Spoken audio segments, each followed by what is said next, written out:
अरुण मेहत्रे आमचे प्रतिनिधी देखील आपल्या सोबत जोडले गेलेले आहेत। अरुण, आपण पाहतोय गेल्या अनेक दिवसांपासूनची ही मागणी आहे, आज अखेर हा निर्णय झालेला आहे, काय सांगाल? खरं तर मराठा भाषा प्रेमींसाठी हा अतिशय महत्वाचा आणि आनंदाचा क्षण म्हणावा लागेल। आता प्रश्न असा उपस्थित होतो की इतकी वर्षे का लागली। खरं तर मराठी भाषेला अभिजात भाषेचा दर्जा मिळावा यासाठीचे निकष जे आहेत त्या बाबतीत अनेकदा पूर्तता करून झाली होती। वेगवेगळ्या समित्या या संदर्भात स्थापन झालेल्या होत्या आणि महाराष्ट्र सरकारकडून यासाठीचा पाठपुरावा हा केंद्र सरकारकडे केला जात होता।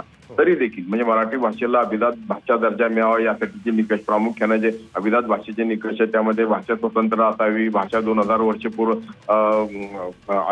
आधीपासून अस्तित्वात असावी, अशा वेगवेगळ्या प्रकारचे ते निकष होते आणि मराठी भाषा त्यामध्ये नक्कीच त्या निकषांची पूर्तता करत होते। असं असताना मराठी भाषेला जाणीवपूर्वक डावललं जात होतं अशी भावना मराठी जनांमध्ये होती। इतर भाषांच्या बाबतीत देखील अशाच इतर काही भाषांच्या बाबतीत देखील असाच प्रश्न उद्भवला होता। त्यामुळे अखेर की मराठी भाषेला अभिजात भाषेचा दर्जा मिळणार नाही इथपर्यंत ची निराशा काही लोकांमध्ये आलेली होती। मात्र हा संघर्ष किंवा हा लढा सुरूच राहिला आणि आज त्या लढ्याला यश आलं तर म्हणावं लागेल। आणि म्हणून मराठी भाषाचे भाषाप्रेमी असू द्यात, साहित्यिक असू द्यात किंवा एकूणच साहित्य क्षेत्रामध्ये रस घेणारे सर्व संबंधित घटक असू द्यात त्यांच्यासाठी हा आनंदाचा क्षण म्हणावा लागेल।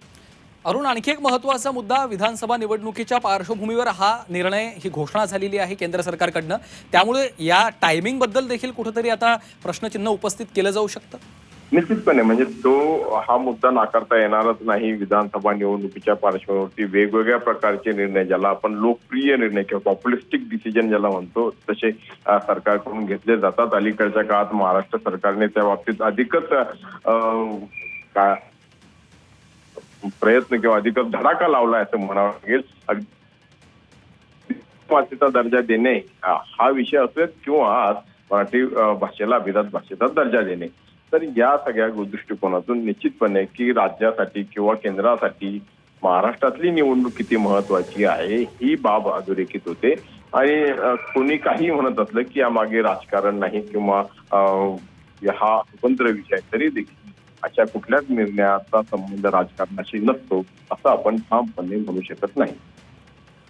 निश्चितच, त्यामुळं आपण पाहतोय अरुण, आता या निर्णयाचे नक्की कसे पडसाद उमटतात भविष्यामध्ये हे पाहणं महत्त्वाचं असेल।